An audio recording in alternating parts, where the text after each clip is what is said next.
যে আজকে তোমাকে অবহেলা করছে, গুরুত্ব দিচ্ছে না, ধৈর্য ধরো, একদিন তোমাকেই তার সবচেয়ে বেশি প্রয়োজন হবে। মূর্খ লোকেদের সঙ্গে কখনো তর্ক করবেন না, জিততে তো পারবেনই না, উল্টে আপনার নিজের সম্মানহানি হবে। জীবনে সবকিছু মনের মতো হয় না, কিছুটা মানিয়ে নিতে হয় আর কিছুটা মেনে নিতে হয়। আমি স্বার্থপর নই, শুধু তাদের থেকে দূরে সরে যাই যাদের কাছে আমার কোনো মূল্য কেউ নেই। বিশ্বাস করুক বা যদি না করুক, অনুভব করো আমার একটাই কেউ কলিজা, তোমাকে আর এড়িয়ে সেটা চলছে, একমাত্র তাহলে তুই। তাকে বিরক্ত না করাই ভালো। জান, সূর্যের আলো তুমি না কত আমার প্রয়োজন, প্রতিদিন খবর নিতা, অথচ প্রশংসার এখন বেলায় আমার ভুলা সবাই কেমনে জানতে থাকো?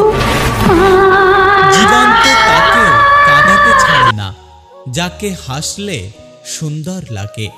শুধুমাত্র তাদের সাথেই থাকার চেষ্টা করো যারা তোমাকে ওপরে উঠতে সাহায্য করে।